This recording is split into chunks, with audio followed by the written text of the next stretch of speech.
آسمان پر مہتاب کی غیر موجودگی میں سیاہی سے سجی دنیا کا یہ کوڑے کرکٹ اور غلاظت کے ڈھیروں سے بھرا کوئی نامعلوم سا حصہ تھا۔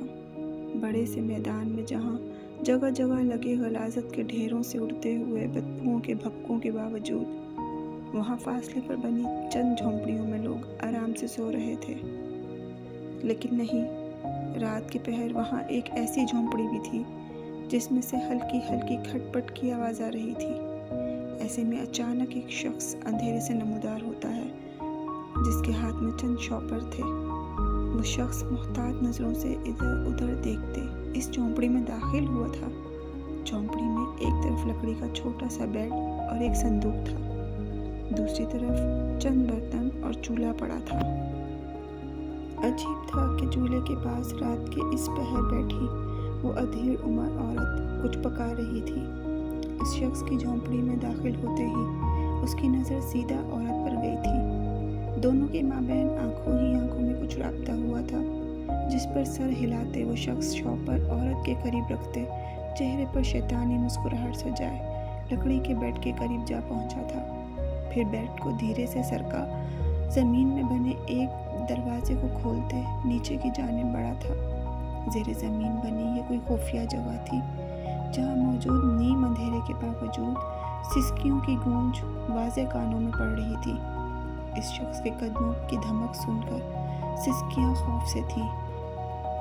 ہا ہا ہا، خاموش کیوں ہو گئے؟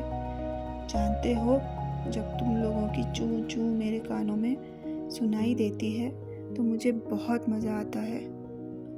کمرے کے ایک کونے میں جہاں ایک بڑے سے پنجرے میں چند بچے جن کی عمر 7 سے 14 سال کے درمیان تھی، آنکھوں میں خوف لیے اسی کی طرف دیکھ رہے تھے۔ ہر آنکھ میں یہی خوف ہلکورے لے رہا تھا کہ اب نہ جانے کس کی باری ہے اس درندے کے ہاتھوں بے موت مرنے کی۔ کمرے میں موجود اندھیرے کو ختم کرنے کے لیے روشنی کا بٹن دباتے اس شخص نے وہاں موجود جدید کیمرہ سسٹم کو ترتیب دے کر ریکارڈنگ شروع کی تھی اور خبیث مسکراہٹ لیے دوبارہ سے پنجرے کی جانب آیا تھا۔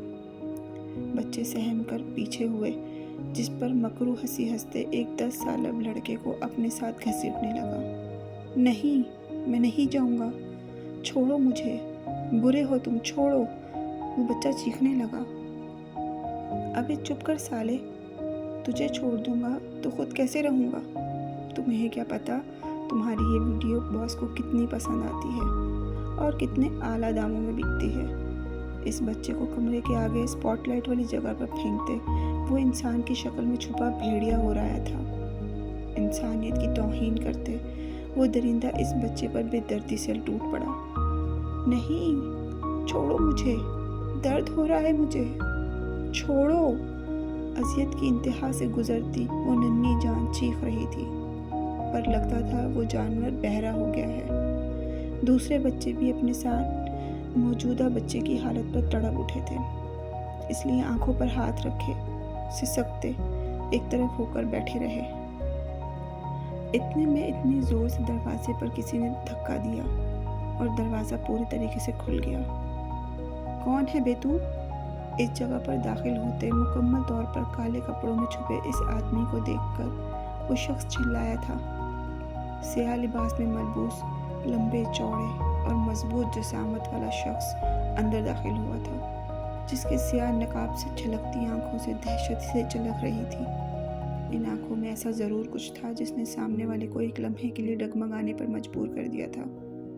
میں کہتا ہوں جو بھی ہو تم وہیں رک جاؤ، ورنہ اس بچے کی گردن اڑا دوں گا۔ نیم برہنہ حالت میں نیچے گرے بچے کو اٹھاتے وہ شخص اپنے چاقو کو اس کی گردن پر رکھتے ہوئے بولا۔ اس بات پر نقاب سے جھلکتی آنکھوں میں غض و غضب کی لکیریں گہری ہوئی تھی، جبکہ بائیں آنکھ پر موجود گہرا کٹ واضح ہوا تھا۔ وہ عجیب سا نشان تھا۔ لگتا ہے تمہیں میری بات کا یقین نہیں ہے، اس درندے نے کہتے ساتھ بچے کی گردن پر چاقو کا دباؤ بڑھایا تھا، پر مقابل تو ایک جنون میں آگے بڑھا تھا، اس لیے ایک ہی جست میں اس نے فرعون کا ہاتھ مروڑتے بچے کو اس درندے کی پکڑ سے چھڑا لیا تھا۔ آنکھ پر پڑے ایک مکے نے سامنے والے کو تڑپنے پر مجبور کر دیا۔ وہ نیچے بیٹھتے چیختا تھا، اگر میرے باس کو پتہ چل گیا تو تمہاری خیر نہیں۔ آخر کون ہو تم؟